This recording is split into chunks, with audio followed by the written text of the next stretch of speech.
You can call it Season 3, but it's really Season 2 of Grid Live Encore, being your exclusive home for NASCAR Cup Series coverage on the Grid Network. Once again, here we are on a Tuesday talking about the Cup Series because of weather impacting the weekend. The entire Daytona weekend under threat from rain, of course, pushing both the Xfinity race and the Daytona 500 to Monday.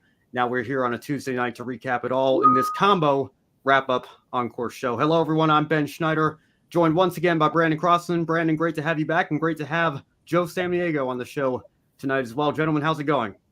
All right. Hello, everybody. Welcome back. New season of Grid Live Encore. We're good to go, and our fearless leader, Joe, is here with us to start out the year. How about that? Very excited to be with both of you. It's been a while, and just, new season, new year. Let's kick it off. Let's do just that. But first, as always, we want to give a shout out to our Patreon supporters, Colin Deschelle, Mark, Robin, David, and Matthew. Thank you so much for continuing to invest in our young, growing motorsports media outlet here. Thank you all so much for following us on our social media pages. We're continuing to inch closer to that goal of 1,000 subscribers. And again, if you like what you see tonight, you can consider joining those 6 individuals on our Patreon page, or if you'd rather make a one-time donation, you can visit the Buy Me a Coffee links, or if you're watching live on YouTube, we now have Super Chats enabled as well. Let's start with the wrap-up portion of the show, and we'll start with the biggest race from this past weekend, the Daytona 500. Obviously a day late, but we got the race in under blue skies and ended under the lights yesterday evening. We saw some good racing and good strategy, manufacturers working together. We did see the big one just inside 10 to go, however. But another first-time Daytona 500 winner emerged from all the chaos. William Byron in car number 24. On the day Hendrick Motorsports was celebrating its 40th anniversary, as the Fox broadcast continued to remind us several times all throughout the evening. The first time the number 24 has been in Daytona 500 victory lane as well since Jeff Gordon did so in 2005. Byron, of course, had a career-best season last year, but lost some steam in his championship run towards the end, specifically Martinsville and Phoenix. They are now locked into the playoffs with that team and, of course, likely to contend for more wins as the season goes on. Joe, we'll start with you. How big is this for William Byron to win the Daytona 500? This is very big because now William Byron has established himself as one of the favorites. I think in years past, we always saw William Byron as, okay, you're behind Chase Elliott, you're behind Kyle Larson. Maybe you're a step above Alex Bowman. Last year, his breakout season, we were talking about he could be a championship contender. That lost steam. So I think there were some people out there doubting, can he really return to that same form? Well, he just responded back in a big way, winning the Daytona 500. Overall, he had a good card there. Yes, of course, a little bit of luck. The timing, the caution helped him out. But I see this as a big statement from William Byron that he's here. He's a championship contender. He's ready to be the number 1 driver at Hendrick Motorsports. This is not just one hot season. This is beginning of a new era, I think, for the 24, and he's going to make that 24 his number for a long time to come. These were tough shoes to fill. The last time the 24 went to the Daytona 500 victory lane was in 2005. So long ago with Jeff Gordon. What could William Byron do to ever take on that mantle, take the 24 with Hendrick Motorsports? In their 40th year, you win the Daytona 500. That's exactly what you do. And he's been fighting this battle since his rookie year, which, goodness, was it 2018? That's right. Yeah. It's been going on for a really, really long time. And this is huge for William Byron. It's going to further submit his already growing career into superstardom. Kyle Petty was known for saying this is the next Jeff Gordon. But yet he said that very long ago, whenever all of this was in its infancy, but here he is now winning the Great American Race. But what's special about this, we'll get into it later, what's special about William Byron winning is this is a guy that will win any weekend of the calendar year. This is a guy we always expect to win. He won the majority of the races last season. So that's a big change for Daytona 500 victors, which is kind of weird to say, but it's true. Yeah, I think Byron, again, probably was promoted maybe a year or two sooner than would have been ideal. Really struggled to get up to speed his first couple of years, but then broke through with a win, then had a couple more wins, and now liable, I think, to win on any given Sunday, just as you would expect a Hendrick Motorsports driver, particularly someone driving that famous number 24 car, to be. And, Joe, like you mentioned, and I think we have a chat comment as well from Alex saying he agrees with you as well. This probably establishes Byron as a championship favorite if he wasn't already one this year. And I think you're going to find us all in agreement with that. The Hendrick Motorsports program, obviously known for their speed in qualifying the last several years, but it had been 10 years since Dale Earnhardt Jr. did so in 2014, but they actually went to victory lane in the race. Now they have a 1-2 finish. Chase Elliott was up there towards the end as well, got shuffled back on that last restart, but 1-2 finish for Hendrick Motorsports. You can't ask for much more than that, and I'm sure that they are relieved that their speed finally translated over to the finishing results rather than just full qualifying day. Hello as well to Matthew Owens. I think this is also a big deal for the 500. No disrespect to the past winners, but we haven't had many winners that fit the legends are made here status in the 500 lately. William can be that. He's certainly well on his way to doing so. And Adam Lemery's, what a way to start Hendrick Motorsports' 40th anniversary year. Well, let's talk a little bit more about how the finish to that race played out. Byron, of course, as we mentioned, held off Alex Bowman as the caution came out right as they were taking the white flag on the last lap. We know NASCAR has allowed them to race back to the start-finish line on the last lap in the past, but because this happened in Friable and Austin Cindric spun back up onto the track, that was the official explanation for why NASCAR ended up throwing the yellow when they did. Caution came out, race was over. Byron, of course, emerged as the winner over Alex Bowman. This is the second consecutive time that the race has ended under caution, the fourth time in the last 5 years. And in the stage racing era in particular, only 3 Daytona 500s have actually ended at mile number 500. So really puts into question the actual name of the race itself in many respects, but still overall a clean Daytona 500 with just the 2 stage cautions and then 3 more for incidents. And of course, the 1 red flag for the biggest wreck of them all. So Brandon, I'll go to you first on this one. Where does this year's Daytona 500 stack up with past years, especially from 2020 to now? I can't believe 2020 is the 5-year ago mark, but here we are. Yeah, you look back at the 2020 Daytona 500 or whatever we can remember of that, and the 2021 500, the last 2 years of the Gen 6 era, they seem to be ridden, from my memory, with a lot more yellows at the end and going into overtime and just dealing with the carnage fest. And just the year before that, that was the Austin Dillon turning Eric Almirola on the backstretch on the final lap. But fast forward into the Gen 7 era, the next gen era of the 500, I think for the most part, we've seen, certainly a different kind of 500-miler race, and they haven't always been 500 miles. That's another big point. So I think the main thing is it's, I think, been more gentlemanly, a little more friendly throughout the race as opposed to the Gen 6 where we would have different yellows for carnage, not only in the last stage of the race, but also stage 1 and stage 2. It seemed to be littered about. But from what I can remember, the last couple of years, it seems we've had some really competitive, clean racing with the next gen car until we get to, of course, the big one, that the inevitable last 10 laps, last 20 laps carnage we're always expecting into the entrance of turn 3 is just a given at this point. Overall, I would have to agree on a lot of points, especially I felt the racing in general was a little bit cleaner.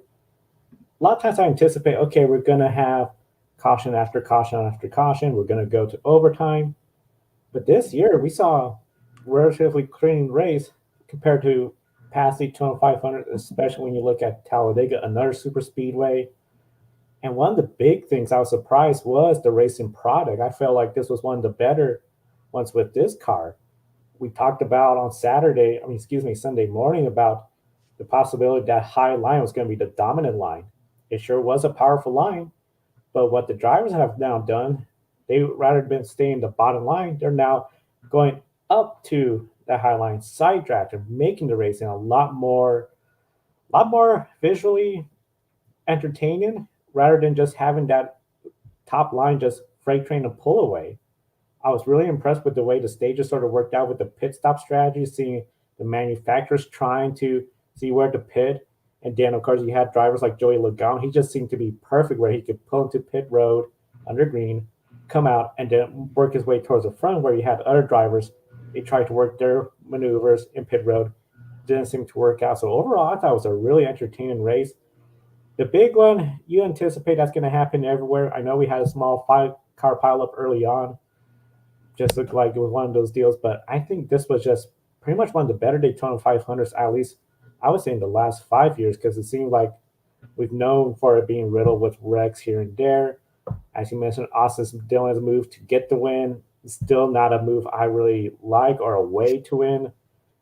But when you put the biggest race in the year, a big purse over 28 million, what do you expect? But overall, good clean race, and for the what a lot of people anticipate, especially the way the weekend started with the trucks and ARCA, I think definitely a better one. That's a great point. The choo-choo train is gone. And also, I think, Ben, is this the first time in a while that the purse has been mentioned? That feels like a thing that's been really lacking in the last 20 years. I think Bob Pockers puts the purse out every week, or tries to, for a lot of the races, but he'll send a quick tweet out, and his followers will see it, but it doesn't get mentioned on the broadcast. You don't see it in the official race results like you used to. I mean, you used to know exactly how much down to the exact dollar 27th place made. Those days are long gone with the charter system. I think finally put an end to that. But like Joe mentioned, I saw the post about the purse this week. It seemed like they were really pushing that. I think it might have set a record even with how much money was on the line here. Joe, Brandon, I got to tell you guys, it was a very weird feeling last night because, and I saw this going off in a couple of group chats that I'm in. It was the same reaction. People were frustrated about the finish and said, all we do is tear up cars nowadays. And it's not like, how these guys raced 20 years ago and we can never get a clean finish of a race. And it seemed like people were just as frustrated as they've been the last several years.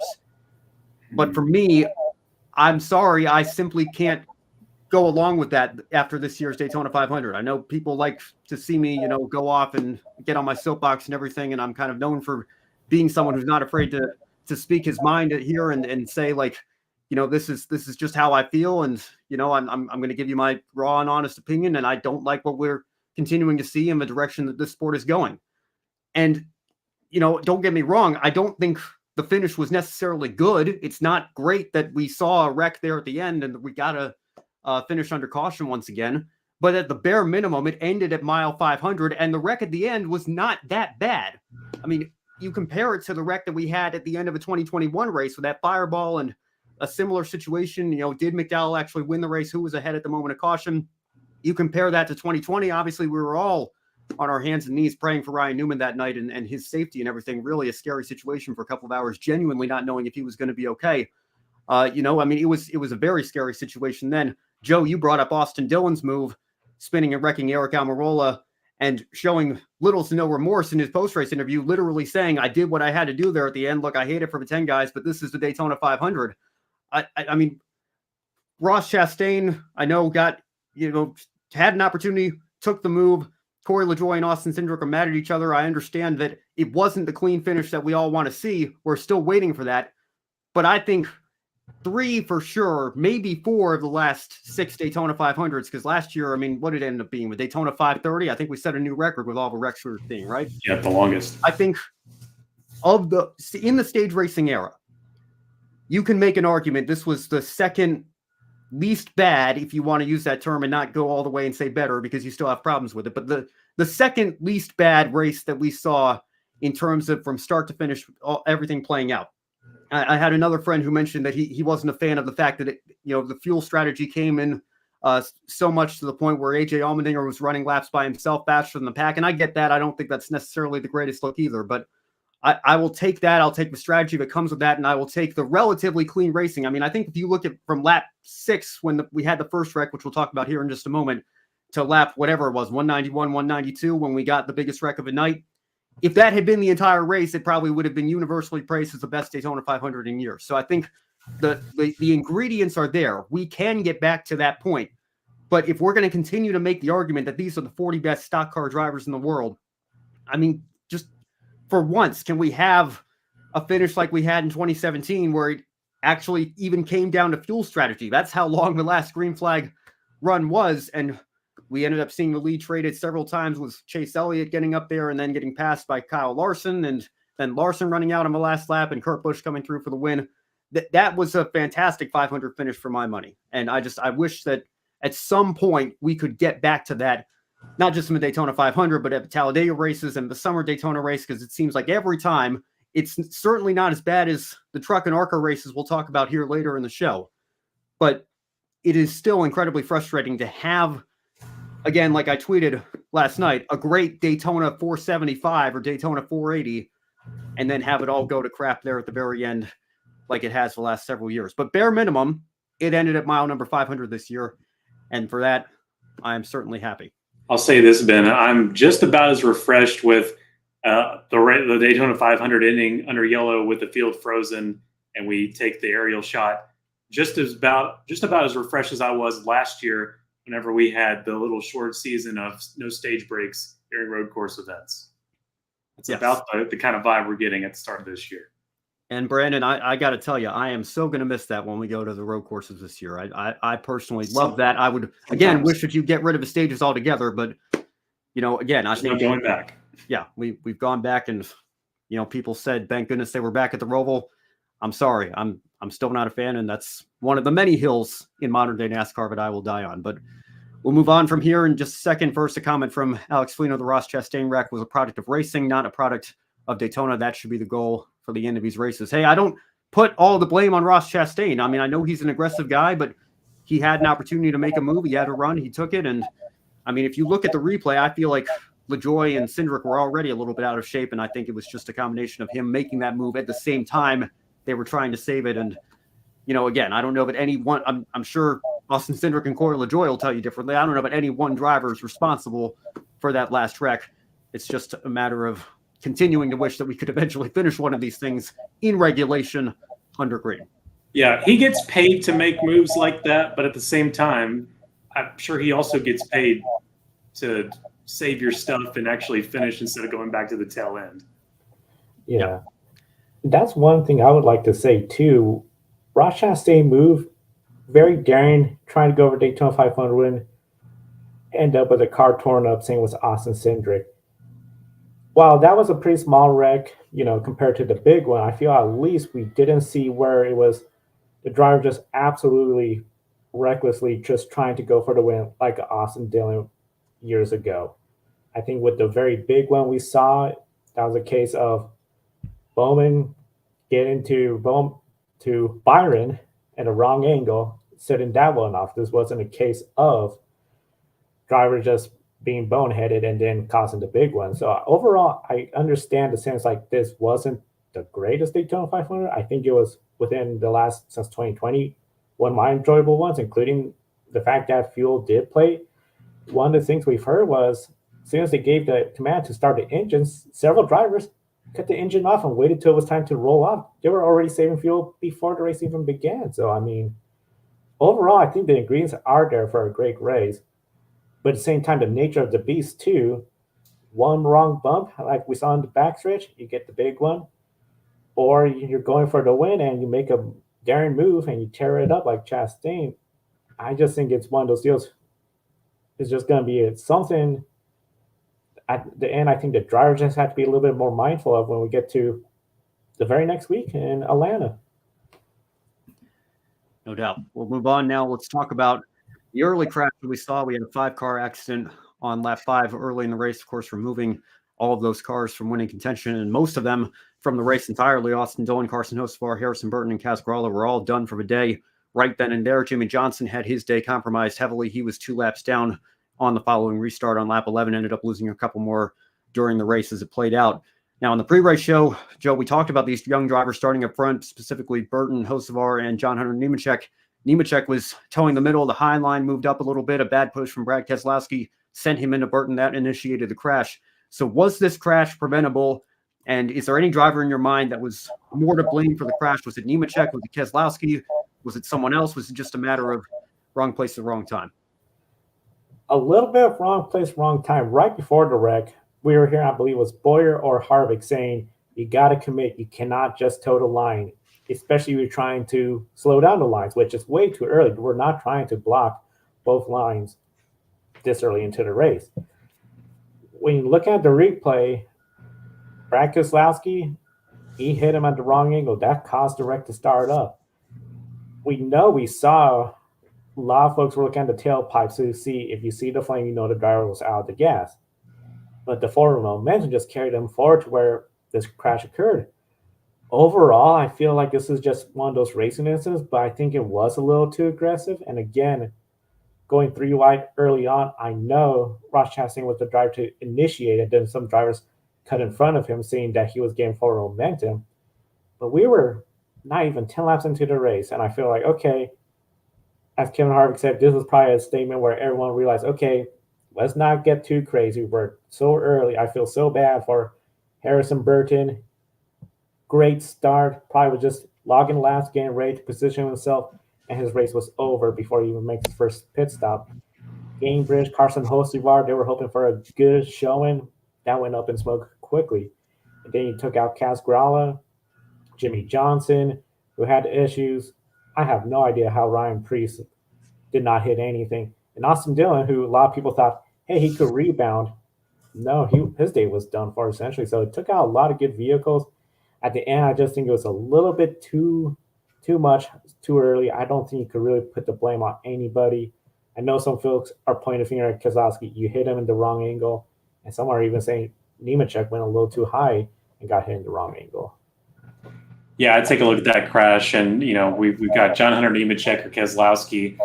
I'm the one that kind of looked back behind Keselowski, like you said, Joe, and look at Ross Chastain back there with all that forward momentum, and just might have been some mirror watching maybe from Keselowski. We might never know unless we had a visor cam and see exactly where he's looking, or eye tracker or whatever, what have you. But yeah, I feel bad for all those drivers there. Jimmy Johnson, man, had to race his way with the duel on the final corner, and that you can't get much more excitement than that in the duel. Those were some great duels, by the way. But yeah, I hate that for him. Didn't even get really much of a chance, which with what seemed like may have been an okay Toyota there, and it's a pretty paint scheme. I don't care what people say about the fake bumpers. Carson Hocevar with his rookie season, that's about it. That's about where rookies fare, isn't it, for their first race in the 500? I think of Colton Herta in his very first Indy 500, and very early, just out of the count there. That seems to be a way a lot of them have to deal with it. William Byron, I believe, Daytona 500 champion this year. I think his rookie year didn't go so well, starting in that 24 car. So yeah, it's about par for the course there. And man, Harrison Burton, he just does not have the luck here at Daytona just yet with the Wood brothers. They desperately need that 100th win. Brandon, I just want to echo your point about the duels real quick. And speaking of Jimmy Johnson, I hope that, well, first of all, I hope it's with a slightly better prepared deal that comes together more than just the last minute. But I hope JJ Yeley gets another opportunity. I mean, he really did have it in the bag there until the last corner when he had a run. And, you can always play the hindsight game being 2020. I don't blame him for, making the move that he did. But it really did look like for a second that David was about to slay Goliath, and NY Racing was going to be in the 500 over Legacy MC's entry for Jimmy Johnson. But heck of an effort there, and great second duel as well. You had BJ McLeod, who I know came just short as well, but they certainly knew he was there with how well he was running early in that race. So great duel races, and again, I think great racing in the 500 as well. It's just unfortunate that for these drivers, again, that their days ended as early as they did, and for Jimmy in particular, I know it has not gone nearly as well as he would have liked since he came back part-time with his own team to run these races. Hopefully, in some of the starts later this year, we can see Jimmy Johnson of old up there fighting for the lead up front. Yeah, Dave Moody called him a journeyman driver in Greg Biffle's bucket seat, no less. He had to just be the right fit. Yeah, well, and his suit still had Biffle's name on it, so that was I mean, that tells you just how last minute this deal came together, and they almost pulled it off, just as Biffle did himself a couple of years ago. Hashtag pay Greg Biffle. Hope he gets his money. Yes, I do as well. And again, just you want to talk about Yaley, just for another stat that came up once again this week. I think this was his 9th Daytona 500 in a row with 9 different teams. I mean, you want to talk about the definition of a journeyman, and he unfortunately has not made the 500 the last 3 times he's entered it. But again, he put up one heck of a fight on Thursday night to do so this year. Hopefully, another opportunity coming his way. I think he might be on the Xfinity entry list this week in Atlanta, if I recall correctly. So we'll see. Of course, as a journeyman always does, finds a way to get a ride for a handful of races every year. great to still see JJ out there trying his best and participating in the sport that he loves. Well, let's move on here. John Hunter Nemechek, he had a top 10 finish in the 500. Jimmy Johnson's teammate, of course. Keselowski was out after the big one. A bad push from Bowman to Byron got Keselowski turned and into Logano. How many times have those two come together in the closing stages of the Daytona 500? 18 cars in total involved in the crash as the entire field approached turn 3 with nowhere to go. All the drivers were okay despite some hard hits. But Brandon, this will get back to the conversation that I think a lot of people were having this weekend. Did you feel like the drivers drove with more respect and patience this year? Or does the wreck that we just talked about and the last lap wreck as well, does that prove that the culture still needs some improvement going forward? You know what? I think the Cup Series culture, as far as if they can drive the same way they did last night, I think it's in a really good place compared to where it's been in several years past. I think that's a credit to the car. I think that's a credit to a lot of the champions in the field and how many years have been put on a lot of these drivers. And the rookies are kind of far few and in between at the moment. And some of them were out there early in the going. I think they've learned some respect. Now it's these other lower series. We're going to talk about them here real soon, but they're the ones that need the help. But the Cup Series, it's surprisingly looking really good. You got to give them all the credit there. Can't complain, but still you can't stop cars this close together going that fast for 200 laps and expect it to be perfect for 500 miles. It's just not going to happen.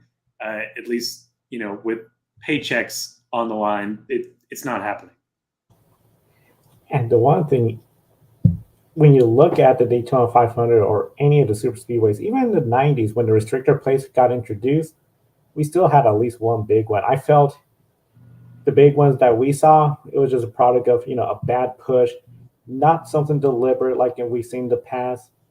And overall, the drivers, they seem to race pretty smart throughout the night. And one of the big things, I think, as you mentioned, considering that we've lost, Jimmy Johnson, he retired full-time, Kevin Harvick retired full-time, I think there was some drivers concerned, like what is going to be the respect level? What's going to be the culture in the garage? It's going to be the voice of the garage for the drivers going forward. And the idea that we're going to have these more drivers coming up from the lower levels that we're just going to, I just did everything I could to win, whether it's pushing somebody to wreck them or other things where we're going to be, not happy with the product. Overall, we saw a pretty good race. I think overall good product out there on the track. Was it great? No, I wouldn't say great, but I think it was something that NASCAR probably feel pleased about. Despite it ending under caution, they would have loved to see it go all the way to the end under green conditions, but that was just not the case. So overall, I feel NASCAR has to feel pretty pleased with where they are right now with this package. The drivers, they seem to drive pretty smart. I didn't see any drivers. I mean, we know Keselowski is going to be aggressive pushing. Stenhouse is also one of those drivers that's very aggressive, but he ran a pretty quiet race as well too. Ross Chastain, now that I think he has the confidence to go out there and win, I think he's going to be aggressive, not just in the super speedways, but everywhere. But overall, I don't see any drivers that, to me, were racing with a disregard to everyone's respect level out there and just trying to take advantage of putting people in dangerous spots. Yeah, well, again, I think it goes back to the question we were discussing a little bit earlier. I still think there is some room for improvement here, and we would like to eventually be able to finish this race in regulation or under green. But I'll take one or both at this point. I mean, we, at least, again, we got it in at mile number 500, and I think up until just under 10 to go, relatively clean race. I think the drivers did a good job on Sunday or yesterday rather. And again, much kind of better like a Sunday. It's beautiful. Yeah. The cars again, better than the races we're about to talk about here in just a moment. But go ahead, Brandon, then we'll move on. The cars just aren't what they used to be, and I think that's what's going to keep you from getting a full 500 miles all green to the end. Yeah, I just think that's where we're at right now. Yeah. Yeah. Well, again, it's only year 3. We're still figuring out this next gen car in many respects as well. So, but thinking back to the last time we introduced, I guess second to last time we introduced a new car. I don't know if you've seen that tweet that NASCAR Man puts out every year. Like, these are the number of cars that were caught up in an incident in the Daytona 500, or I think he does it for the summer Daytona race as well. I think 2008 was like 9 or something, and that was the first year that we had the Gen 5 car tomorrow. I hope I'm wrong. I hope I'm proven wrong at some point in my lifetime, but I've got a feeling we will probably never see a number that low again. But that's I think by the time they get used to a new car like that, well, that's when it's time to already switch the generation. There you go. That's how it goes. All right. Well, next weekend, hopefully, everything will be back to normal in terms of our scheduling. Cup Series is in Atlanta as our Trucks and Xfinity. We will preview it on Grid Live pre-race, and then hopefully recap the Cup race on Sunday, and then bring you Xfinity and truck coverage as we usually do on Monday here on Grid Live Encore. Joe, before you go, since this is kind of a wrap-up Encore combo show, we did have another series that was in action this weekend. World Rally Championship was taking place with Rally Sweden, so let's recap that real quick here. A dramatic race weekend that saw snowfall and the leaders struggle throughout the race. Excuse me here. Hope I get this right. Esa-Pekka Lappi earned his first win in since 2017's Rally Finland. A bit of a surprise. I don't think anybody had him for our pickle winner game. Super challenging all weekend long for all these drivers, and Lappi in particular had an interesting quote: "To go fast, you have to drive slow." I don't know if that's verbatim, but something along those lines for the driver who won this weekend. Joe, how did Lappi win the weekend while others ran into so much trouble? I'll tell you, Esa-Pekka Lappi had a phenomenal race weekend where he was just smooth and consistent. This just felt like something where we don't talk about it in really any other sport when it comes to racing, and I feel it's almost a lost art. You're not the fastest throughout the race or throughout the days of racing like in World Rally, but you're just consistently fast enough so when others are making a mistake, you climb up the ranking. It sort of reminds me of like what we used to say in the past for Darlington: you're racing the racetrack, not the cars around you. What Lappi was doing, driving slow, he said, was making him go faster. With the conditions we were seeing, it was snowing outside quite a lot compared to years past where it was clear, cold, the traction was scrippy. When you had the ice and those big studded tires, you could go all out. That was not the case when it was snowing. And what we saw too was the first car for each stage, they were essentially the snowplow, so they would always have a slow time. We even saw to a point Thierry Neuville had the hood up. Elfyn Evans had to go around him. There was some controversy. Could Thierry Neuville be playing mind games? And there wasn't an issue. So overall, Esa-Pekka Lappi, he just drove a phenomenal race where he was just smooth all race weekend, race on the snow. That's the best thing you could do. Just be smooth. Don't make any mistakes, which just get on the brakes too hard where you slide, lose all the traction, or get on the gas and you go wide into the snow berms. That's what we saw Elfyn Evans do. We saw other drivers get in trouble like that. He was just phenomenal. Nothing flashy. Just went out there, did his gig, climbed up the rankings, got the lead, in what was a very thrilling race weekend where we just saw a lot of activities. I mean, it's just seeing if you were leading at some point, you were going to lose it. Lappi took the lead, never let go. Well-deserved win considering it's been such a long time since he won in World Rally Championship.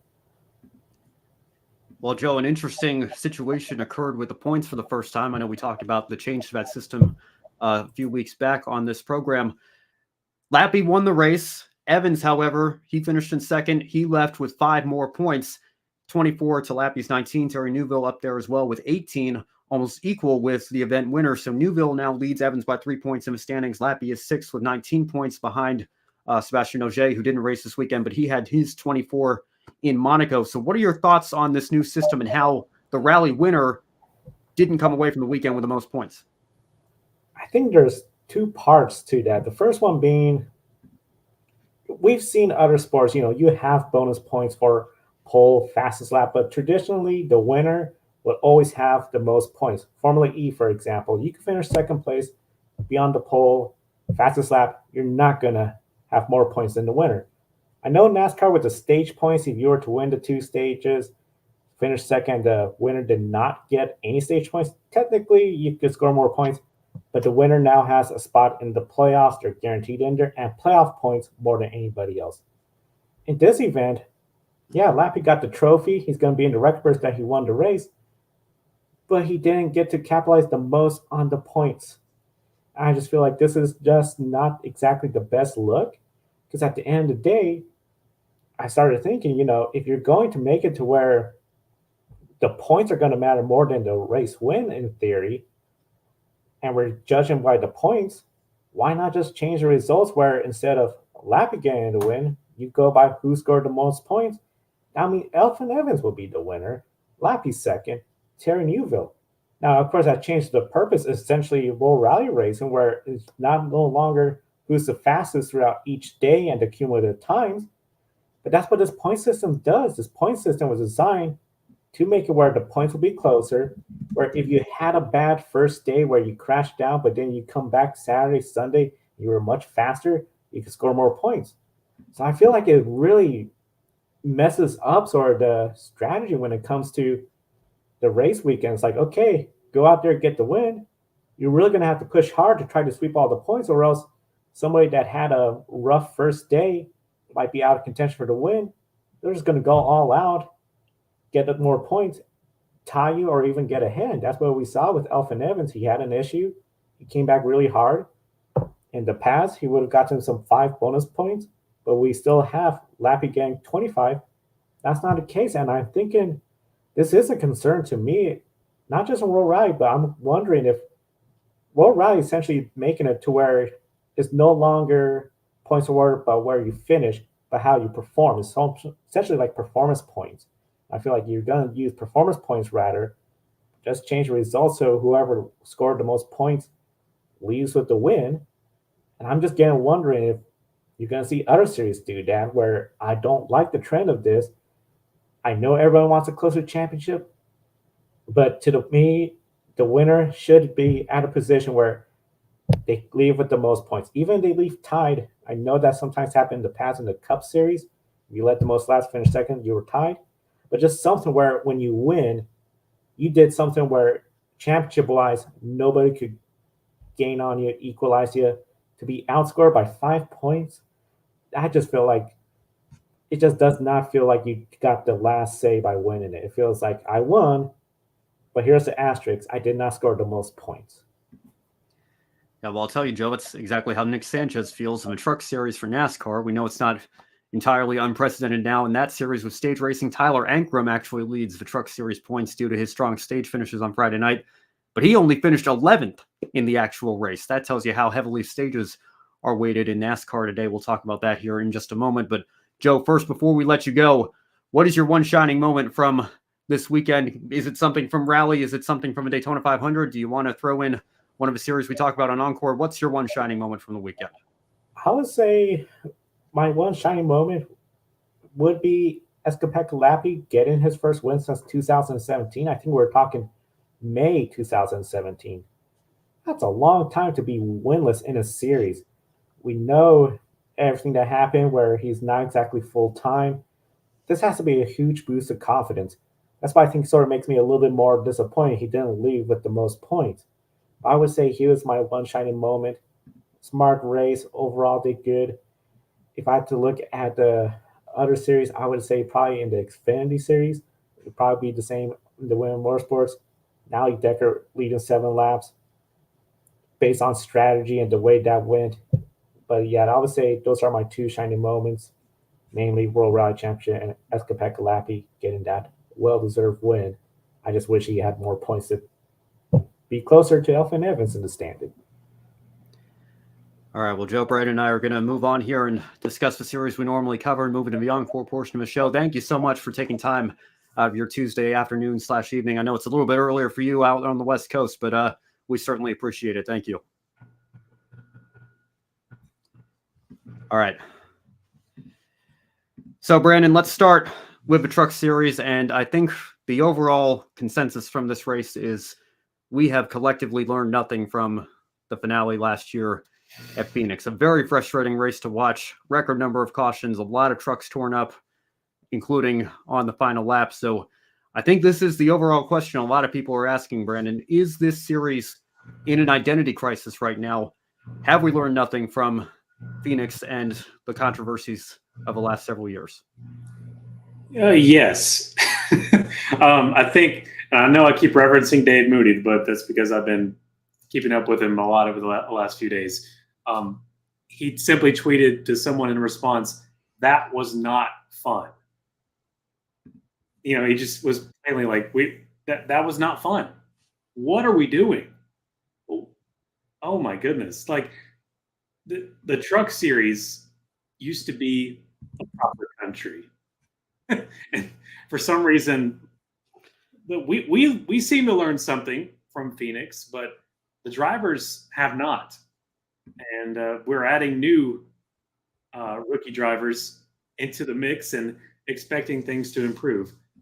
I'm not sure what we do with this, but there's the other side of the argument that how will they learn if they don't get the chance to go out there and do it? Well, I think somehow in the past year since 1995, since we've started taking our trucks to super speedways in 2001 or 2000 or around there. 2000 was with Bodine going into Bodine crash. Yeah, it started with a bang, didn't it? It certainly did. Well, since the year 2000, we've had rookies that have, for the most part, been able to keep it cleaner than what we've been seeing. So it can be done. I don't know what they're doing differently now to train up drivers in the way that they should go. That we're getting to it now where that they just can't do it, and they're being risky, pushing like nobody's business, and way too early. I don't know. I don't have. Again, this is a same question we were asking at the beginning of November, and I don't have an answer for this, but I definitely know what the problem is. Yeah, well, we certainly have a problem. We'll debate in just a moment, actually, what the solution might be. First of all, just one correction I want to make real quick. Swap Raja Caruth and Corey Heim. We're going to talk about Raja right now, actually. I think those were the unofficial results as he crossed the line. Raja was in third place with the moment of caution. I think everything else is pretty much in order there. So apologies about that. But let's talk about Raja Caruth, somebody who has been on this network before, friend of the show, Life on the Grid, guest from a couple of years ago. I know he kind of has had an unorthodox path to where he's gotten today. Got started a little bit later than a lot of these drivers get started nowadays, but has shown moments of brilliance and potential and certainly has a lot of talent behind the wheel. But do you think he was at fault for the final lap wreck in the truck race on Friday night? Yeah, Ben, I do think he was coming out of, and I think Bubba also knew that as well, and that's why he pulled him aside. Yes. And he's just, I think that was taken really wrong by the cameras, by the way. You could see from a different angle from someone else after Fox pulled away, they ended up embracing after that and, just, pats on the back and everything like that. But that's the tough love kind of friendship and mentorship I think Bubba and Raja have there behind the scenes. But yeah, that was the pulling up into the top lane that wasn't there, it appeared to be, and just kind of started the chain reaction there from behind and took out a couple in front of him and sent Gray flipping. And that's what we got there for the finish of the race. Nick Sanchez locking himself into the playoffs for what it's worth and gets his first career win. But that's the last thing on people's minds unless you're Nick Sanchez. What a awful race. But Raja, that's a really cool ride he's getting in this year. Basically, in his mind, Hendrick Motorsports partnership. Basically he's driving for Rick right now, which is incredible. And he's I believe he's gonna do really well there after the closing down of GMS. But yeah, I think that's just the nerves fighting for the win. He can see it in his front mirror, his front window. There's just not much more to say there. I think he was, a racing incident, but just going for a lane that wasn't there. Yeah. Well, first of all, thank you for bringing that up because, again, I hate that it's the way that it is, but you just know every time Bubba Wallace gets involved in something, people see one thing and they start saying another and they take it the wrong way. And I think it's always important to provide as much context to those kinds of situations as possible. And as they did with several sorts of instances this weekend, I think Fox Sports came up a little bit short in that. And if you want the context, it's not too hard to find it. Well, it's not too hard for us. Yeah. But for the people that, those keyboard warriors, as Mike Joy infamously put it last year. For some people it is. And that's, again, I think part of why it's so important for these broadcast partners to do their jobs well. And unfortunately, I don't think they did Bubba Wallace or Roger Carruth, for that matter, any favors with, only kind of showing a portion of that exchange, but then not following up with any of the context after it was over and the cameras had cut away. Brandon, again, I just echo everything that you said. It's not entirely all Roger Carruth. He is just one of many young drivers trying to learn racecraft in the NASCAR Craftsman Truck Series and work his way up the ladder. But, you just look at the overall race and how it played out and how many races in recent years have played out in this series. And it's kind of hard to deny at this point that, the days of, I think Dave Moody was actually the one that tweeted. I know you mentioned it, but, the Mike Skinners and Ron Hornadays and Johnny Bensons and Ted Musgraves of the world, like those days are long gone. Those guys are not. I know Bodine came back to do a few races in 2022. Please come back. Yes. Come on, Camping World, Malamonis. Yes, but the days of those guys being the veteran leaders in this series, we don't have that anymore. And it raises a question that our friend Alex Fleener actually responded to my tweet and asked this, and we'll talk about that right now. Alex Fleener asks, is it time to remove the Cup Series race limit for the Truck Series and try to get the chaos under control? I know how you feel about Cup regulars in the Truck Series, Brandon. I know how I feel. I know how our friend Josh Birch feels. I know how my editor-in-chief at lastcar.info, Brock Beard, feels. I know how my co-writer at lastcar.info, William Soki, feels. But it's, again, like I said, hard to deny we have a problem here. Is that a solution that you would consider, maybe easing the limitations at the very least for drivers like Kyle Busch to do as many races as possible, or do you think that that's not a viable solution here? Well, to quote Obi-Wan Kenobi, we are at war, Anakin. And sometimes when you're in war, you have to do take some drastic measures and do some things you hate. I think this might be one of those times, and I don't want to be inconsistent moving around the opinion spectrum to and fro, but it wouldn't hurt. They need some experience to be driving around. Now, that experience is going to be winning the majority of those races that they are in. That's just what bushwhackers do. But I don't see a different avenue right now. We'll be thinking about it. Of course, we're not the ones that make the decisions. We get to just talk about it, but it's interesting. It is interesting, and I think that that's probably why they haven't been banned outright. You still have occasional races, and depending on them running different races, Kyle Busch's 5 races might not be, Brad Keselowski's 5 or Joey Logano's 5, or Denny Hamlin comes back and runs Darlington every year. In the Xfinity Series, Corey LaJoie was in the. He's doing stuff with Spire in trucks. I don't know, but it's something that we can look at this and say, well, if Kyle Busch was in this truck race at Daytona, it would have been completely different, right? I think the solution is more Matt Crafton. Don't fight Nick Sanchez after the race at Talladega. Don't do what you did last year there. Johnny Sauter, maybe reel it in on the radio a little bit. He's been known to be one of the radio sweethearts, to borrow a phrase from Radioactive. Yeah. Be like Grant Enfinger, Truck Series lifer, championship contender last year, had an opportunity to just go full Austin Dillon on Eric Almirola and completely move Ben Rhodes up into the wall, maybe dump him entirely for a championship last year. GMS would go out on top, but he chose not to. He raced with respect. Ben Rhodes himself, now a 2-time truck champion. I think, what is it, his 9th year in trucks now? It's kind of, amazing to think about that, but I think he's firmly established himself as a truck lifer now. I think it's up to guys like him to rebuild this series identity and be this generation's Hornaday and Skinner and Bodine and Benson and so on and so forth. That's what I would like to see, rather than, as Adam mentions here, Kyle Busch being on the entry list at Atlanta again this weekend. And no longer having people say, well, at least he's doing it in his own truck. I mean, it's the team that bought his old trucks, but that excuse anymore either.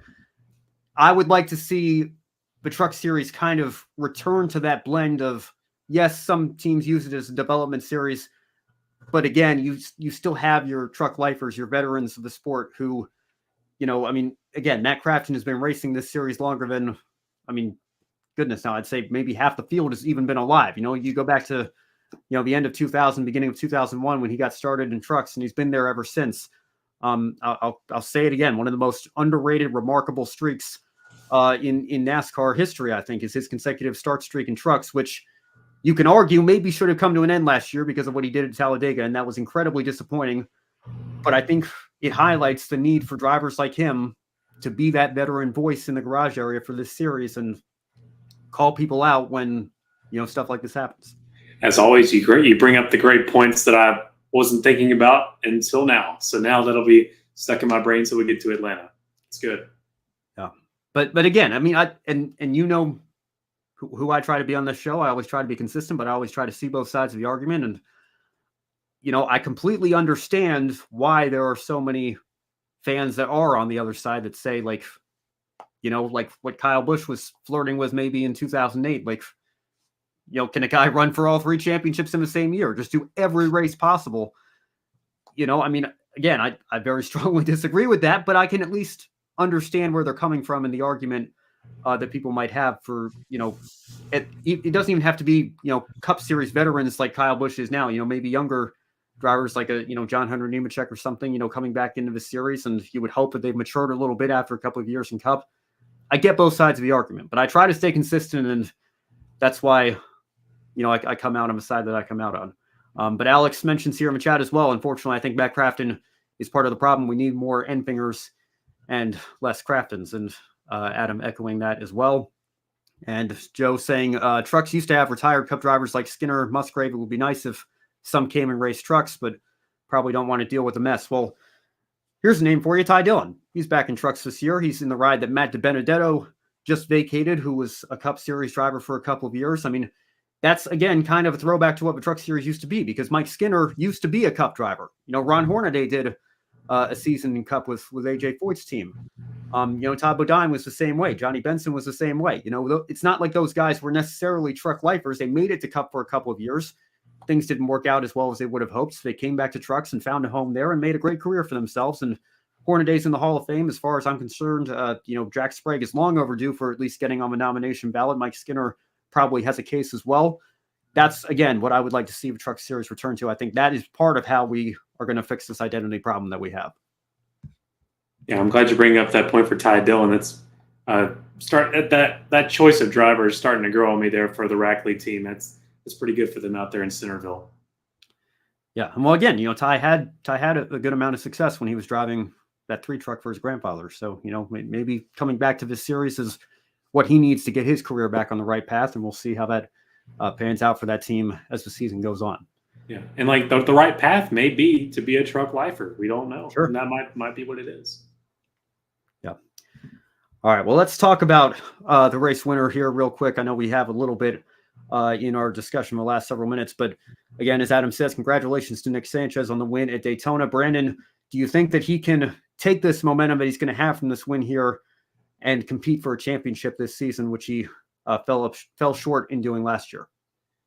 Well, with the shortest calendar of the 3 major national series, he's got the shortest path to do it. But I mean, it's really, we'll go through this every year. It's really, really early to tell whether this is championship fruit, but definitely going to the playoffs. I don't see that many different winners in the Truck Series that would knock him out, and where you'd have to rely on the points at the end. But yeah, he could definitely take this and go for a championship. Nick Sanchez, definitely capable with the equipment he's got there, and he has a great shot as any. Yeah, I agree. And I think that this was long overdue. I think Sanchez had a couple of close calls last year to get this win this season. Couldn't ask for a better start to the year. And hopefully he can take this and build on that and turn into a championship contender later this season. And word is the Crafton scars have finally healed. There you go. Winning heals all wounds, right? Yeah, it certainly does. It certainly does. All right, let's move on now. The ARCA Menards Series, a massive stacked entry list of 50 cars this weekend. Brandon, I got to ask you, did that increase your interest in the ARCA race, seeing that many cars? It's been a long time since we actually had bumping, for lack of better terms, in the ARCA Menards Series. Yeah, that was cool. And really, I was a bonehead and didn't pay much attention to how many were in the entry list. I was going to watch the ARCA race regardless. But yeah, that's really nice. A strong 50-car field definitely piques my interest. That's great for the health of the ARCA Menards Series. And yeah, we'll get to one of those shockers there just coming up now. But yeah, makes it really great. Some really great storylines for that series. This is their biggest race of the year. They really need this event to be successful, and it had a lot of its own problems, but it's ARCA. ARCA's going to ARCA. It was cool to have it at night too. Usually we're used to having that in the Sunday morning, and the rain for most people thinking it's a curse. I think it was kind of cool to have Xfinity be after the biggest race of the year, and they get to have the lights, and then also for ARCA, like we're talking about now, being able to have a nighttime race there for their start in February. Yeah, certainly a different visual based on the weather throwing us for a loop. And I have to say, again, on that note, kudos to NASCAR once again for making what I guess I can no longer say is an unprecedented decision, considering it was a decision that they just made at the LA. It's very precedented. Yes. My goodness, we are not off to a good start with the weather this year, but kudos to them for making that decision and bumping the ARCA race up to after the Truck Series race and getting that in so that we only had 2 races to run on Monday. I think that was absolutely the correct decision, and it allowed us as well to get Xfinity qualifying in. So, Joe mentioned Natalie Decker in his shining moment. Natalie would not have made the race if they had not been able to get that qualifying session in because she didn't have any owner's points to fall back on. So, I think if we had tried to run the ARCA race at that time, maybe we would have gotten to halfway in that, but we would have had a completely different Xfinity starting lineup because we wouldn't have gotten that qualifying session in. So kudos to NASCAR and ARCA for working that one out. Like you mentioned, Brandon, we had a little bit of a shocker in that qualifying session. You see SVG, Shane van Gisbergen, on the results sheet here. He was caught up in an early wreck, but there is no damaged vehicle policy in ARCA. He was able to get back out on track and log some laps at the very least. But we didn't know if he was going to be in the race or not after qualifying because he qualified in 35th. The top 34 cars got in on speed. The other 6 spots went to provisionals. So he was the first car out. Eric Caudell ended up withdrawing his entry. I'm sure he got a very nice payday from some of the folks at Chevrolet or Trackhouse or Colleague or whoever to get SVG back into the race. But how surprised were you that Shane van Gisbergen failed to qualify first for this Daytona ARCA race? And it's pretty surprising considering the backing with Trackhouse and all the deals that are moving Shane van Gisbergen and his entire family across the pond or multiple ponds to get over here to the States as a residency. We're glad he's here. Welcome to America, Shane. But yeah, that was really surprising. Maybe it might be a sort of a wake-up call. They were saying he was the most smiling. He ended up wrecking out in the ARCA race, and he was one of the happiest looking guys to be just wrecked out of a race because that's just his composure right now. He's just happy to be over here doing this, and it was his decision to come here and do this. Well, it'll be interesting to see how that facial expression might change as we get through the months. Hopefully, the success will continue. Had a really nice Xfinity start, as we'll get to later.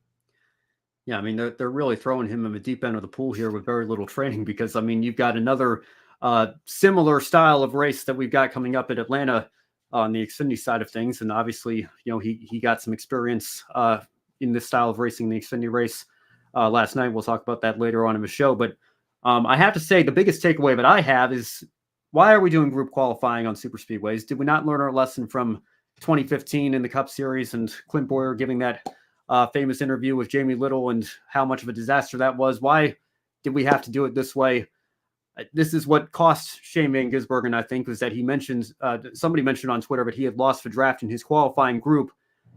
So it wasn't even the fact that, his car didn't have the speed necessary or that he didn't have the skill set necessary. It's just he got caught out doing something that he had never done before.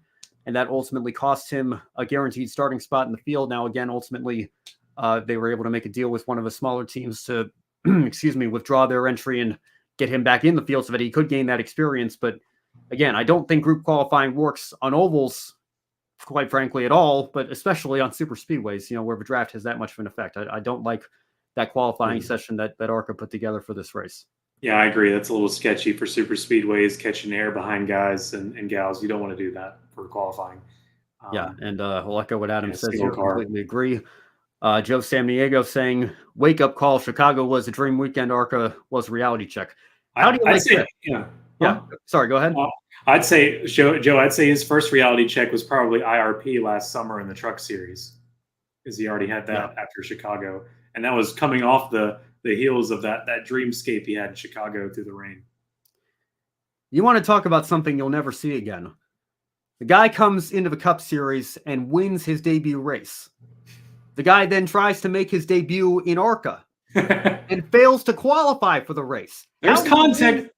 There's context behind that, Ben. You can't just say blanket statements. There's context, but just think about that for a moment. He won his Cup Series debut, and then he failed to qualify for his ARCA debut. I mean, just if you don't know the context, what does that look like on paper? Yeah, when you put it that way, yeah, that is an interesting stat. One you can put in the makes you think category. Maybe at the NASCAR Hall of Fame, it can be like a trivia question in the the gift shop. I don't know. Yeah, that'll never happen again. That much I can guarantee you. All right, well, we'll keep scrolling through the results here for everybody. Gus Dean ended up winning the race with Venturini Motorsports, but I'm sure it was an interesting competition meeting, if not Monday morning, because everything got pushed back. Maybe this morning with Venturini. Tony Breininger in particular, you see her down in the bottom 5 here in 37th place. Do not let that show the speed that the entire Venturini team, Chris Wright down there as well, showed this week. Daytona, certainly very, very frustrated in her post-race interview, saying, I want to respect him as a teammate, but as an individual, she was not too pleased with the move that he put on that early in the race.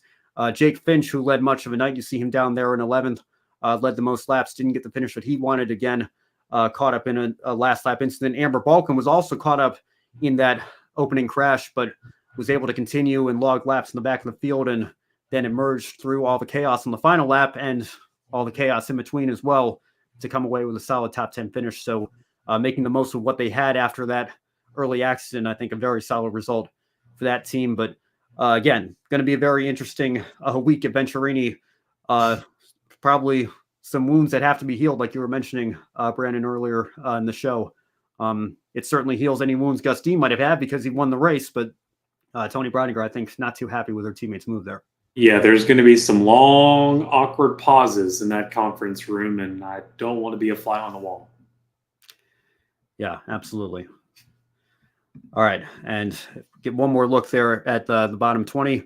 Marco Andretti, unfortunate deal for him coming over from the IndyCar Series, something completely different from the ARCA Menards Series. Great to have him in the field, but he got taken out in an accident and then blew a tire and ended up going in the wall late in the race as well. So unfortunate deal for him. Hopefully we'll see him have some better runs in the limited schedule that he's going to do later this year. Brandon, you want to add on to that? Yeah, how about the ground pounder modified guy, Justin Bonsignor, there in the field in 32nd.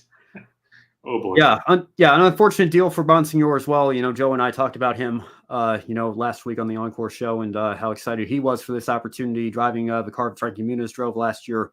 Hopefully he gets another chance as well, because I don't think, again, this is representative of how well he could have run. Dale Quarterly, Mandy Chick, again, unfortunate to see this many drivers, get taken out, before the end of the race. Again, I think the bar was set very high last year for the quality of the ARCA race. We got a great finish, and shout out again to Greg Van Alst backing up his win last year with a solid third place finish this year. But again, last year we never really saw that big wreck. They finished under green, and it was a fantastic ARCA race in 2023.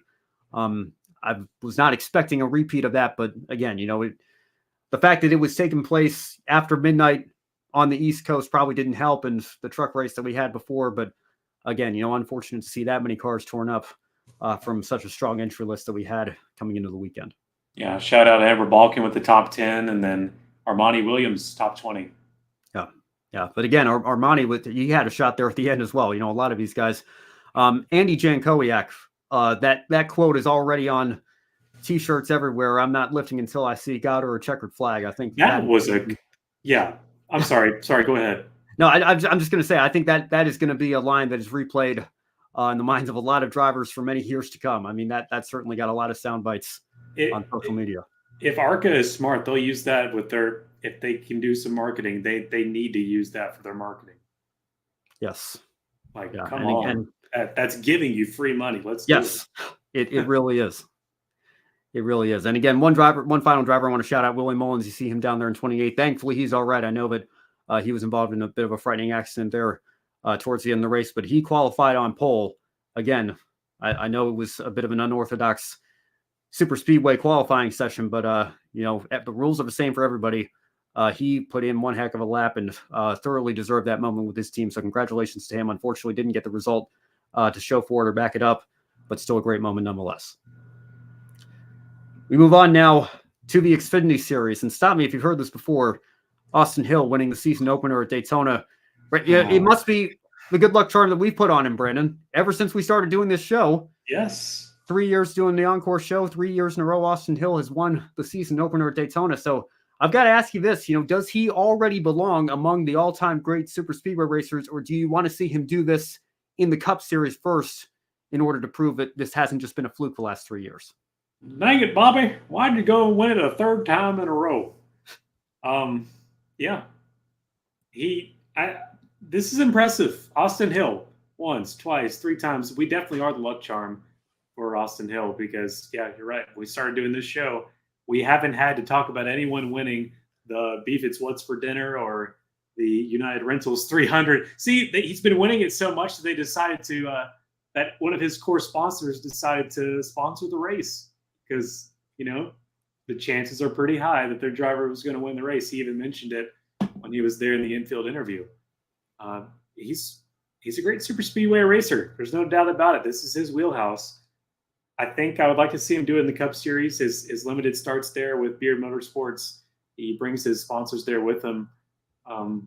Have not gone so well. Of course, it's an open car.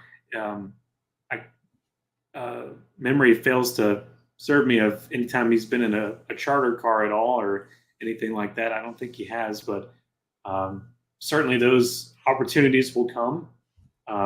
Definitely winning Daytona for your 3rd year in a row. Maybe they'll come later in the summer or at Talladega. It'd be nice to see what he can do in a Cup Series car. But I'm pretty impressed with him doing this with Xfinity, but it's such a different animal getting to the Cup Series. So it'd be nice to see him do it there too. So RCR brought out their 33 car for him at Michigan in 2022. Right. That's when he made his Cup debut, and then a few races last year with Beard Motorsports, like you mentioned. I've got to say, obviously, he's with RCR. That would be a logical team to stick with for a promotion of the Cup Series. With the current status of a team, you've got an all-time great in Kyle Busch in one car, and the grandson of the car owner, Austin Dillon, Richard Childress's grandson in that second number 3 car.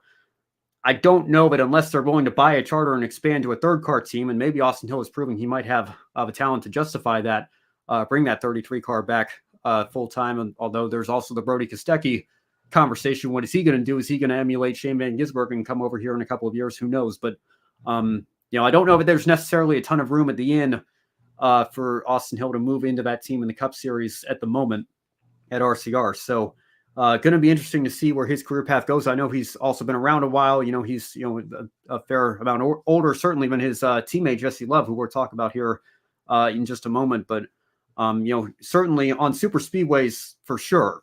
And I would even argue, on all types of tracks, we've seen him putting good runs here and there. But specifically this season opening race, there's not really much more you can say about the job that he's done. It is hard to just finish 3 of these in a row, let alone be up front. And again, it seems like nothing could stop him because he got caught up in one of those early incidents. He had, a repair job on his right front fender. Going to make for an interesting race when die-cast, I suppose. But that's what I thought. Cool. Like all the duct tape on one side of the car. And shout out, they were mentioning in the booth to his pit crew for doing such a good repair job on that car, but it allowed him to come back up through the field and still win the race anyway. So a phenomenal job by him and that team.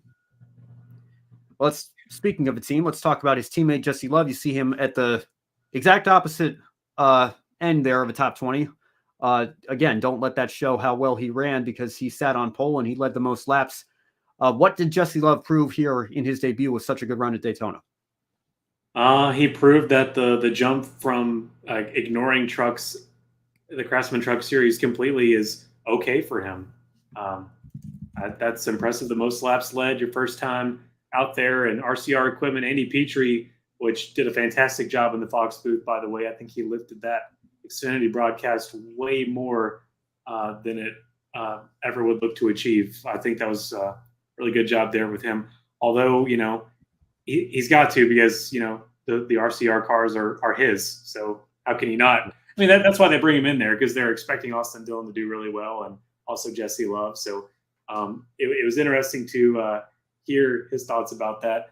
And it would have been really interesting if Austin Hill's win was taken away there by the former teammate, Sheldon Creed. It was coming really close there at the end. But yeah, Jesse Love, really good night in the 2-car, and hopefully he can get some wins going there for that wheel in red and white. So again, maybe this, was a callback to the conversation we were having earlier. The culture of the truck series and everything. It hasn't always been a step on the development ladder. Ty Gibbs skipped it entirely, as you mentioned. Jesse Love, he only did 3 truck races last year. He basically skipped it entirely in terms of his full-time racing. He's made that jump straight from ARCA, winning a championship there, going straight to Xfinity full-time. And I think, it really speaks to his talent level that he's been able to do that. And, again, obviously, Daytona is not indicative of the kind of racing you see throughout most of the calendar year in the NASCAR Xfinity Series, but it certainly is off to a good start for him. And I think that, with how much he was able to stay up towards the front of the field all night, and again, unfortunately not getting the result that he deserved based on how well he ran, but it certainly speaks to what we can expect from him later this year. And I mentioned in the chat room of the roundtable that I think it was Joe, Jonathan Field, and Matthew Bro were doing a couple of weeks ago, or maybe that was just last week. I don't know. The time is all screwed up for me based on how this weekend went. But they were asking, is Jesse Love going to, perform? How is he going to perform in comparison to Sheldon Creed, who he's replacing? And I made the bold prediction that I think Jesse Love might even outrun Sheldon Creed this year. I'm that high on his talent. I think that he is a very special young driver. And again, there's probably going to be some growing pains the first third of the year, but once he gets these Xfinity cars figured out, I would not put a run towards the championship four past him. And I know that, that might sound a little bit premature to say about somebody of his age who is just coming in for his rookie year, but that is how highly I think of his talent behind the wheel of a race car. I don't think it's premature at all. I think we outwore his name in ARCA last year, so definitely do his time, and might see another generational talent before our very eyes.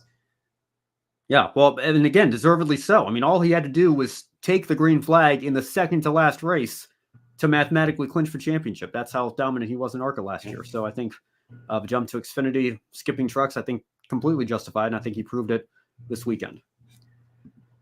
All right, well, I put that tweet out. I also put a call out on my Instagram story and on Threads, and our friend Seth Eves responded. He wanted us to show some love to Parker Retzlaff and Jordan Anderson and talk about that team a little bit. So how impressive is that? 3rd place and 4th place for Jordan Anderson Racing. Yeah, that was great for all of Jordan Anderson Racing, and for Jeb Burton as well, getting that Golden Corral sponsorship. He's been with State Water Heaters for forever, which I'm sure he still has that connection there with them, but a big time for him to get a national chain kind of restaurant sponsor there on that 27. And also Jordan Anderson himself going out there and having a great run before it was all said and done. That was really nice to see as well. Yeah, great finish there for Jordan Anderson Racing. Always does a great job at the super speedways.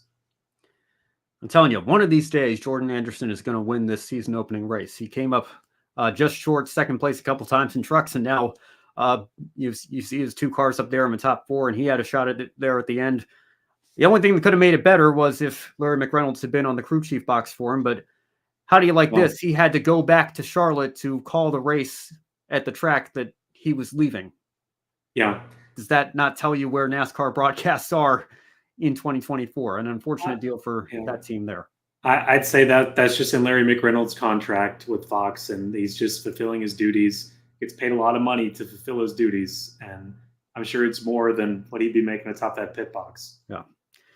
I only half jokingly said in our grid group chat to Kobe, I might have to come on Grid Tonight tomorrow specifically to give that knot during the Hots and Knots segment, that he had to give up his spot on the pit box to leave the racetrack that Fox wanted him to broadcast. It's just, I hate it that it threw the team for a loop, but clearly they were able to overcome it with a strong run there, not just for Jordan himself, but for Parker Retzlaff as well.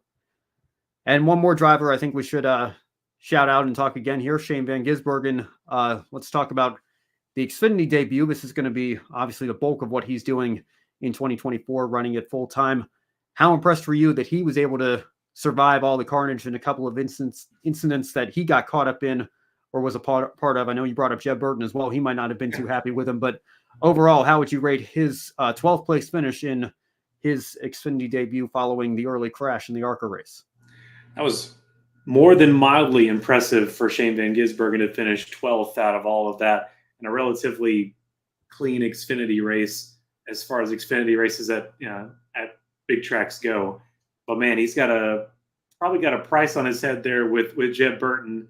Just couldn't get out of his way, poor thing, a couple of times. But van Gisbergen, he seems like the kind of guy that would immediately try to go and apologize to him. I think he was really tore up that he was getting in one specific driver's way a couple of times. It was kind of humorous from our end, but I'm sure it was torture for van Gisbergen until he could get out and go make things right with Jeb.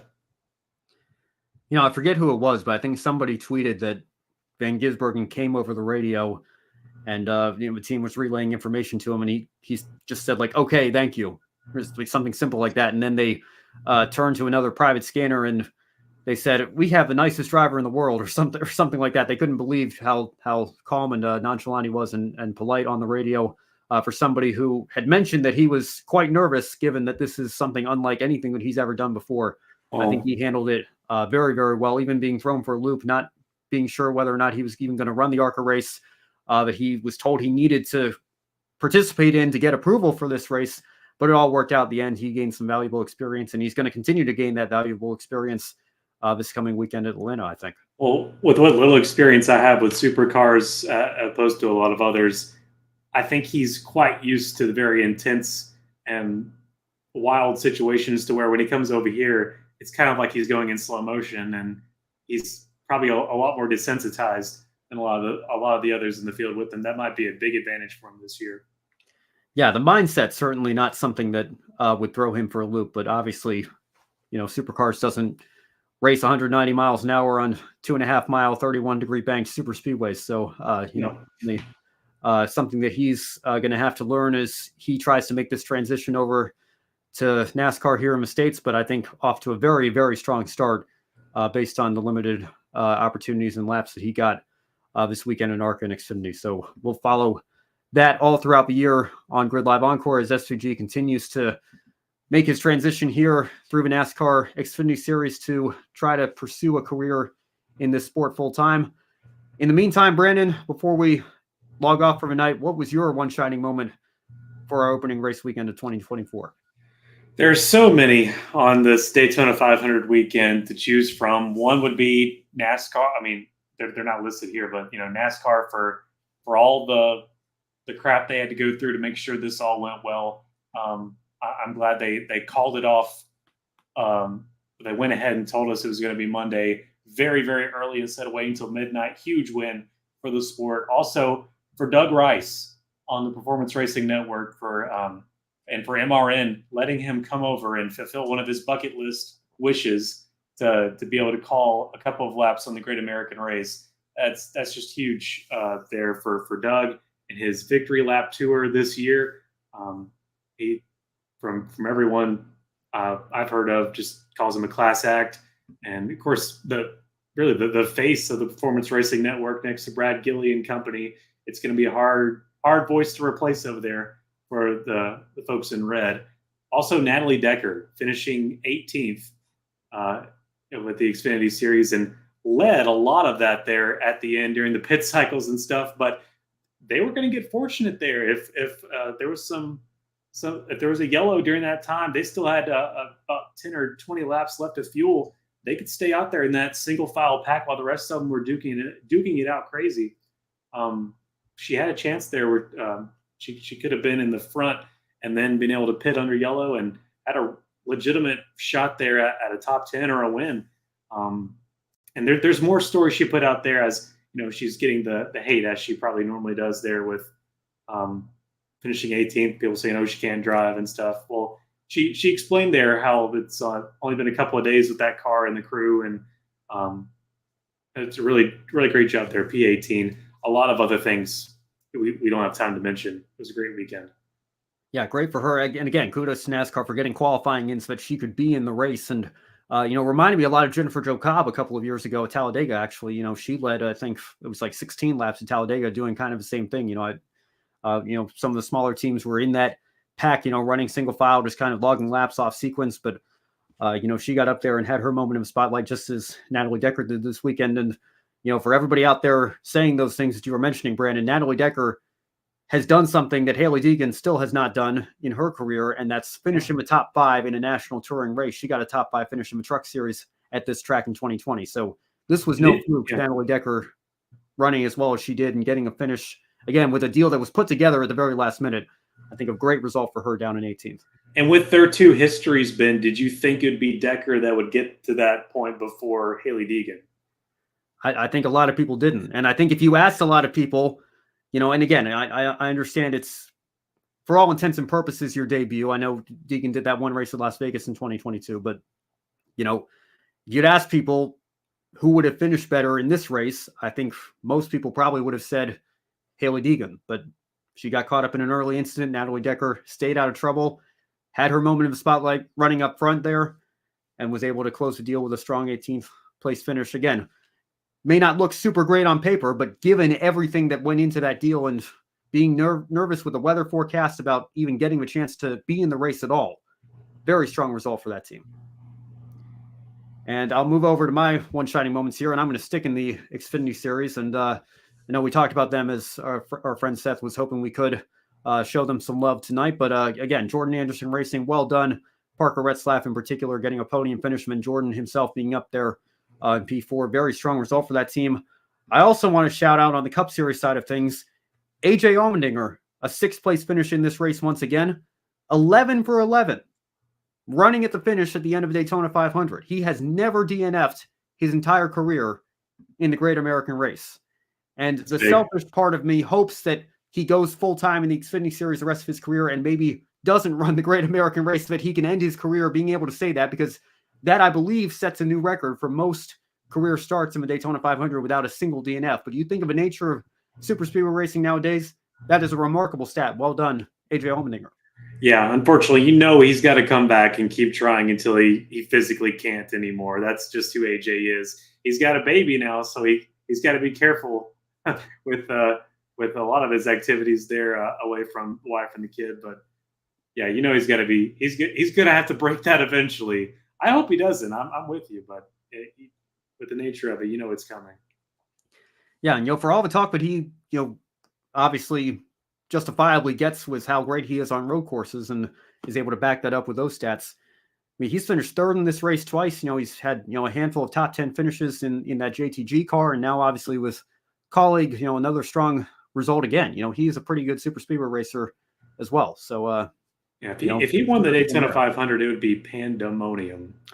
You wouldn't hear the end of it. Yes, you thought he was excited on the radio when he won the Roval last year. If he won the 500, oh man, that would certainly be something special. All right, well, thank you all so much for watching. That is going to wrap up our first race recap show. I know we did the preview show last week, but Grid Live Encore is now officially back for 2024, and thank you all so much for your support. Be sure to follow us on social media if you're not already. Specifically, subscribe to our YouTube channel, but also follow us on X/Twitter, Facebook, Instagram, TikTok, Twitch, LinkedIn, Threads, all of our social media platforms. Thank you so much for the continued growth over the last several weeks as we continue on our journey to 1,000 subscribers and beyond. If you really liked what you saw tonight, again, you can take a few minutes after the show to consider joining our Patreon. Join Colin Deschelle, Mark, Robin, David, and Matthew in investing in the Grid Network to help keep us on the air throughout 2024 and beyond. And as you can see, our long-term goal of $500 per month will allow us to continue attending the races at Portland and begin expanding our coverage on site more often for you, the viewers, by getting out to more races throughout the year. If you'd rather make a one-time donation instead, you also have that option through Buy Me a Coffee or YouTube Super Chats as well. Any amount will help us continue to grow our motorsports media outlet. Now, before we go, I understand I missed out on a few chat comments here. Thank you, Jason, for watching the show. Alex, with an prediction here. I think Dylan steps away from driving in the next year or two and starts to take over the day-to-day runnings of RCR, maybe like Jeff Gordon has with Hendrick Motorsports. That would be an interesting scenario there. Who might get that ride? And Joe says Love was doing well and probably would have been better had he not went in the middle and put himself in a bad spot. Again, based on the very limited experience that he had coming into this race, virtually none in an Xfinity car, just I guess the qualifying lap that he had before the actual race itself. I think he did very, very well for himself. And again, that's something that will just come with time and experience.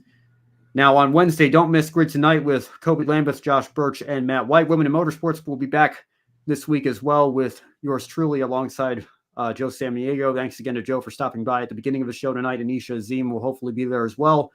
And as always, you can stay tuned for more coverage next weekend from the Grid Network with pre-race wrap-up and Encore. Brandon, any final thoughts before we sign off for the evening? Yeah, I'm really, really hoping that another Georgia winter has done some more wear and tear on Atlanta Motor Speedway. I'm hoping we've got some more aging on that track, and I think it's going to get better and better as a super speedway 1.5 mile hybrid when we get some age on that place. It's going to be a fun time next weekend. I think it's going to be a good showing. I wish I could share your optimism as much as you seem to be showing it here, but again, it really was, I think, our best 1.5 miles, and I understood that it was time to repave it, but I know I miss it too, but I'm being optimistic. This is me being optimistic. It's the reconfiguration. I didn't see the need to try to make it a super speedway hybrid, but also be a mile shorter than Daytona. I don't know. I've struggled to find anybody that seems to prefer what we've had there the last several years to what we had right before the repave. But again, to each their own. I'm sure there are some of you out there, and I hope you guys get a good show this week, and I hope we all get a good show this week with the different series that'll be out there. I'd say let them cook, but this is the reality we have now, so let's let them cook. Fair enough. I will reserve judgment until 6 days from now when we're right back here doing it again, and we'll bring you all the action from the weekend on Grid Live Encore once it happens. No, I'm not saying Xfinity and trucks will be good. I'm just saying I'm expecting a good Cup show. So don't use this against me next Monday. Fair enough. We'll see. All right. For Brandon Crossland, for Joe Samaniego as well, I'm Ben Schneider. Thank you so much for watching. Have a wonderful rest of your week. We will see you next weekend right here on Grid Live Encore.